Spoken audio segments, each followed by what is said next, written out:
So ayun guys, good morning po ulit sa inyo guys.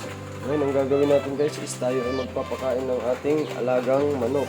Ang gagamitin natin guys na pakain sa kanila is kanin muna guys. Kasi hindi tayo ngayon guys makabili ng kanilang patuka dahil nga ay sobrang lakas ng ulan dito. Halos walang tigil guys. So ngayon, ang gagamitin muna natin sa kanila is yung kanin. Pangsamantala lang po ito guys. Pag nakalabas tayo, syempre bibilan din natin sila ng masarap na. So, tara guys, pakainin na natin sila guys. So yun guys, ito nga po pala yung mga alaga akong manok. Pakainin na natin. Ayan po sila guys. Ang aking mga alagang magugulong manok.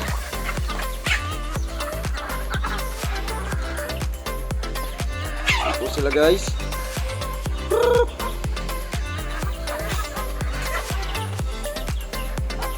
Yan guys, kaya ako nag-alaga naman para kahit pa paano may lilibang-libangin man lang ako yung pag wala akong ginagawa guys. May hawak-hawakan ako kahit pa paano mawawala yung problema, kakaisip. Kaya nag-alaga na muna ako naman para kahit pa paano guys may ano lang ako pag imbis na nabuboring ako. Ayun guys. So ayan po sila guys. Hindi po makita lahat kasi nagkalat sila guys eh. Ayan guys. Ayan lang muna mapapakain natin sa kanila guys. Sana mabusog naman sila.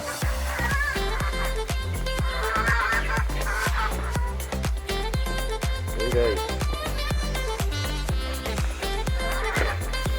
Yung iba niyan guys, hindi po maano kasi nasa ibang yung iba guys nasa pugad po nila. Yung iba may naglilim na yun.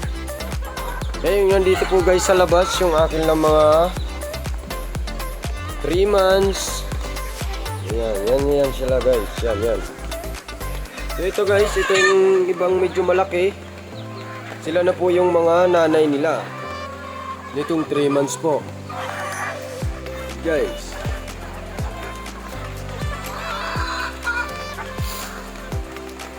Yan guys, ang gugulo nila guys.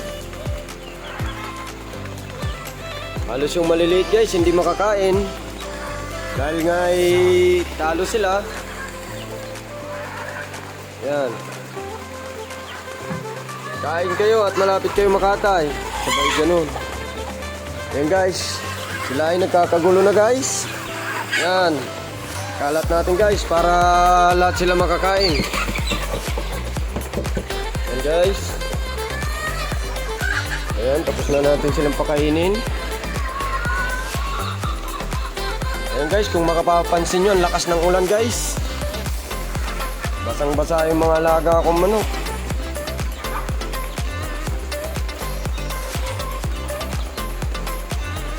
Sila guys, ang dami nagkalat.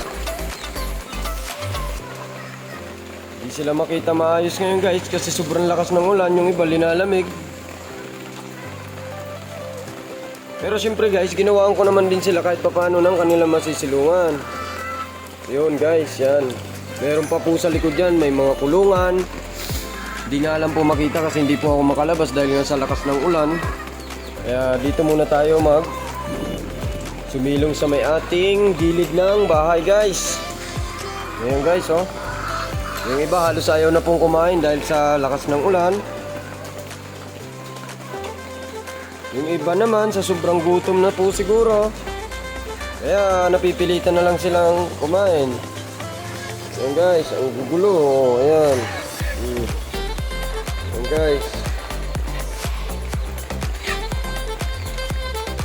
So ayun nga po pala guys, yung mga manok ko sobrang dami po yan ng sisiw. Ang kaso nga lang po sa sobrang nga pong lakas ng ulan ay linalamig, namamatay guys.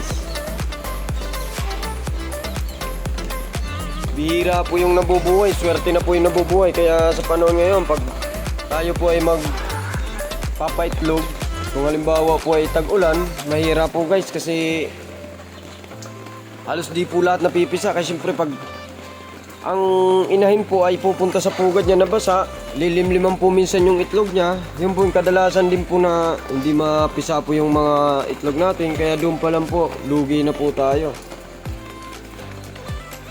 Kaya po kung kayo po ay magpapaitlog ng mga alaga niyong manok guys, ang gawin nyo is i-timing natin na alam natin yung maganda yung panahon, yung tag-araw, ganun guys. Kaya ako ngayon, nung nasubukan ko na magpaitlog na kahit umuulan o may bagyo, so yun nga guys, naranasan ko talaga na sobrang hirap pala talaga mag-alaga ng mga manok, kung lalo na kung tag-ulan, lalo na kung may mga nangingitlog ka guys na mga manok. Sobrang hirap, ang laki ng nalulugi guys.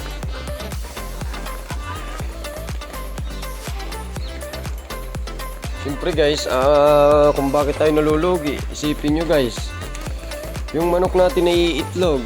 Sa isang araw iitlog isa, minsan nadidili po. Tapos iitlog na naman kinabukasan. Oh. Po, bago po siya matapos maglimlim o mag-itlog, siyempre bibilangan natin ng 18 days to 21 days bago naman mapisa. Ayun na nga yung sinasabi ko doon na hintay natin ng 21 days o 18 days. Minsan po, hindi pa mapipisa dahil nga nung naglilimlim siya, akyat baba, basa po minsan yung inay natin, tapos lilimlim siya sa itlog niya, kaya yun po yung kadalasan na hindi po minsan na pipisa yung mga itlog.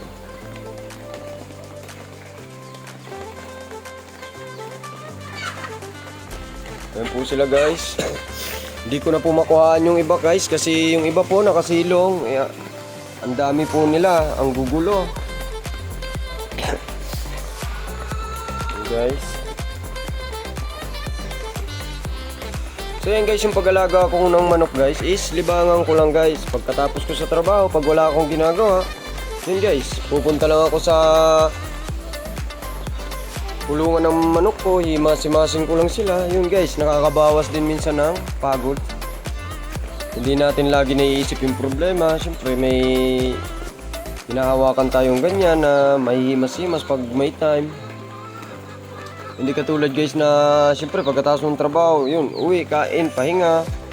Ako guys, iba, gusto ko yung pagkatapos ko ng trabaho, pupunta ako sa aking maliit na manukan guys. Yun, titingnan ko sila kung mga nagugutom ba o nauuhaw. Siyempre minsan guys, nilalagyan ko sila ng tubig para hindi sila nauubusan ng tubig sa katawan guys. Kasi unang-una, ang manok po, pag kulang po sa tubig, yung balahibo po niya is dry guys. Halos bihira po yung tumutubong maganda yung tubo na balahibo pag dry po yung kanilang katawan.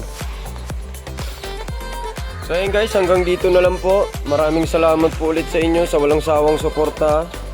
Sana samahan nyo po ako hanggang sa dulo. Maraming salamat po ulit guys. So yan guys, hanggang dito na lang po ulit. Bye bye.